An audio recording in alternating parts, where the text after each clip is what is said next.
Ashe. Ashe and grand rising to you once again, my beautiful people, you all, my highly enriched melanin people, aka you, the Earth's original and organic humans. Yes, my fellow Africans, it is I, the Mystic Philosopher, and yes, it is evident that I'm still here with you on this side of reality another time, and welcome back to the Mystic Peace, talking again under 15 minutes with I, the Mystic Philosopher. And this is episode 38. Now, the main topic of this series of talks, as you all know, is stress on the mind, or more correctly, the thing or the impact that this thing that we humans call stress and this thing that we humans also call the mind. And that from I, the Mystic Philosopher's perspective, the solution to this problem or to this disease called stress can or it may be found in the understanding and overstanding of the want equation, namely want is equal to money, which is equal to stress, which is also equal to unhappiness. And so by putting into practice the knowledge that can be gained from this profound equation, we can remedy or at least cushion the blow of this thing called stress on the mind. And the quote that I am using and that I have been using to make and to illustrate and prove my points is from the 23rd Psalm from the Adamic Race History and Holy Book. And I quote the first one, 23rd Psalm, verse 1. The Lord is my shepherd and I shall not want. Now, please allow me to do a quick recap, in order to make the connection with this episode, with episode 37 and this episode, the last episode, which is episode 37, and this episode 38, in order to keep the current flowing, in order to keep the current uninterrupted, and hopefully not to blow anyone's fuse, because a lot of fuse get hot, I'm told. Earlier in my last talk, episode 37, I reminded you that from my perspective and for your information, the phrase "I shall not want" that is found within the first verse of the 23rd Psalm is not just a general statement or a general testimony for comforting or for a comforting and for a feel-good song or a feel-good psalm or a feel-good prayer, you name it. I told you, and in no uncertain language or in no uncertain terms, that it is not, or that it was not given to the Adamic race and the Adamic races by their God and prophets, etc., to be read before going to sleep or to sing at churches or funerals or concerts, etc. That wasn't the main purpose. As can be seen before today, as you can see today, a lot of people are reading these psalms and singing these songs at funerals and all of these other places. But I told you that it was, and that it is a strict command, that it is an instruction, a divine order, if you will, to be that was given to the Adamic race and the Adamic races, and by extension it is a commandment, meaning it is an order of the mind and an order in the mind. I will be getting into that later. So let me now dissect, define and explore with you the word commandment a little further, so hopefully you might see that I am not making things up. Now, for your information, and as I mentioned earlier, the word commandment by the strictest and deepest meaning and definition is order of the mind. The word command, or rather commandment, is a compound word according to the English language. Compound word, meaning it is made up of more than one word. And when you break it apart, you get the two words, command. And command by meaning and definition is simply order. And the word meant, anything has to do with meant has to do with what is called mind, mental, you know it. Therefore, commandment is order mind, or ordered mind, or order of the mind. Now, from this we may logically interpret and conclude that the Adamic God is telling his people that his law should and must be the order of their mind. In other words, that it must and that it should be so embedded in their minds that it would automatically order their lives. Or to say it in another way, that their mind should be inculcated and programmed with it and by it. Then they would not have to think twice to know or to do what he ordered them to do. And so through them and the law in their mind, ordering their mind, his meaning the Adamic God's will be done on earth as it is being done in the heaven where he supposedly dwells.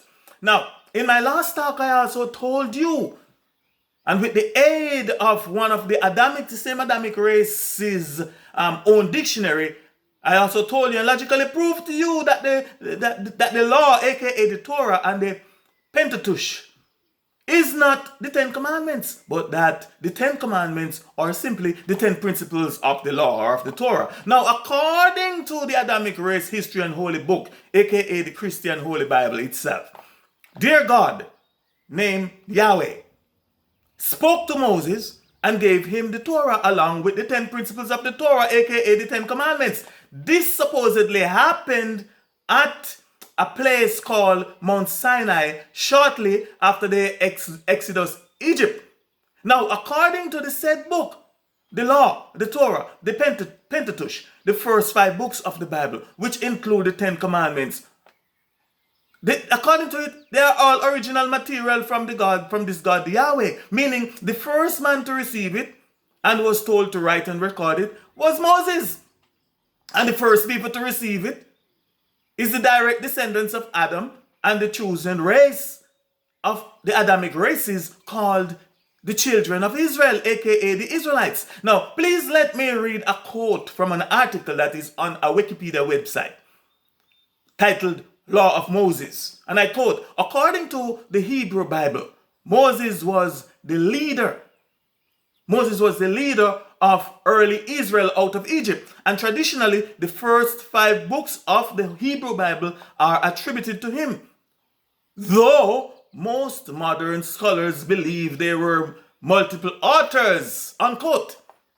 In other words, that they were written by multiple authors. Now, if this statement that I've just read from this Wikipedia article, which clearly states that Moses did not write the law, or that he alone did not write the law, aka the Torah or the Pentateuch, which means the first 5 books of the Bible, that Moses didn't write it. If that is true, then, and if at all you are a natural native earthly human, the earth's original organic and highly melaninated human, aka an African with activated common sense, don't leave out that, then that should immediately raise suspicion.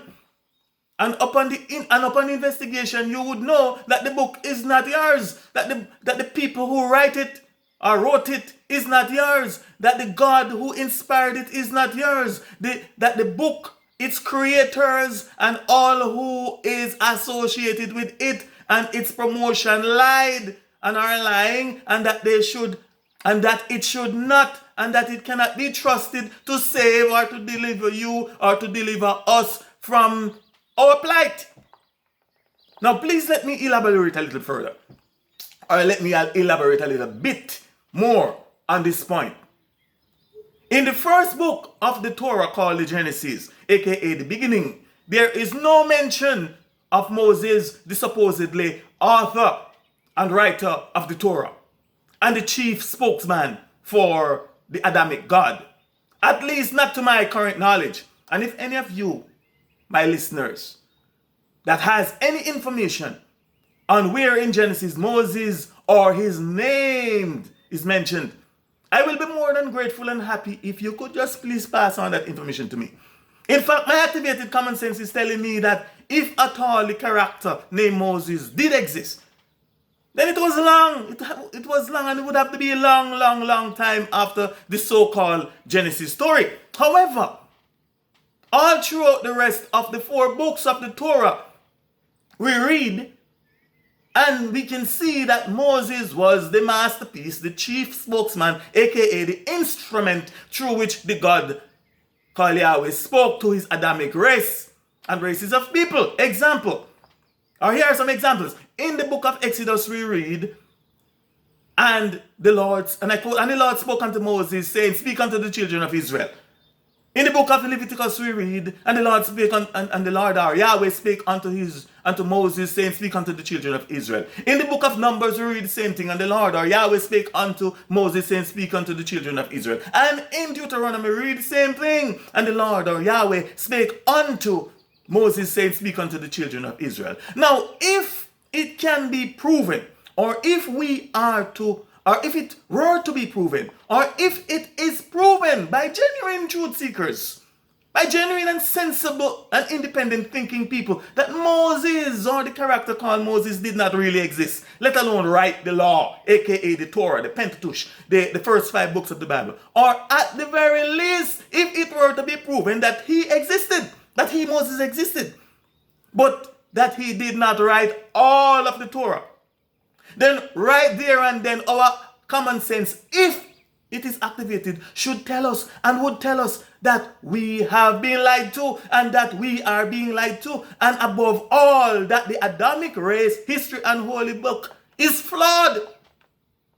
And that if it is true that it was indeed the Adamic God that is spoken of in it, in the book, that actually inspired it, then he too is flawed. Logic will tell you that. And if it is true that he was indeed the one that made or created the Adamic race and races of people, then they too are flawed. And if that is correct, then we should not expect them to be nothing or anything more than being flawed.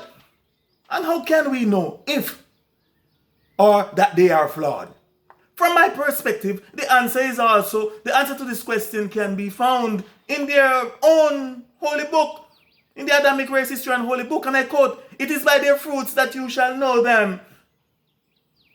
And here again, my melanin people, I, the Mystic Philosopher, is here reminding you, and I'm here to tell some of you, and to tell you without any apology, that this is not our God. The Adamic God is not our God or our source. This is not our race. The creatures called Adam and Eve, the two humankind that according to their own holy book have admittedly brought this thing called sin, aka evil, stress, corruption, injustice, terrorism, miseries, isms and schisms, pain and suffering, you name the rest. They are the ones who brought it upon the earth, upon our planet. They are not our ancestors. The Adamic race of humankind is not our race. Common sense alone, if activated, should show us and tell us that they don't like us. They don't act or behave like us. That they inherently, instinctively, and otherwise, or all of the adverbs that may be hereby applied, that they don't like us. In fact, some of them can't even stand the mere sight of us, let alone the appearance of us. Just look at how some of them treat us. They are a flawed race and races of people. We are not the ones that were conceived and born in sin and shaped in iniquity. And again, common sense, if activated, should and will tell us that we cannot and we should not expect of them anything other than flawed, anything other than flawed towards us. But much more on this point at another time. I, the Mystic Philosopher, personally think that we are expecting too much of the Adamic race and races of people. We are expecting too much of the flawed people or the flawed humankind. But much more on that also at another time. Again, thus far in today's episode, I honestly think that I have given you, or at the very least, I honestly think that I may have given some of you, if not all of you, a lot more to think about. And possibly a lot more to look forward to in my next episode. Especially as it relates to, again, to the words, the law, the Torah, the Pentateuch, commandments, precepts, statutes, and testimony. I'm not done with it yet. If you think I'm done with that, I'll come and just come. As they are found in the Adamic race, history, and holy book, aka the Holy Bible.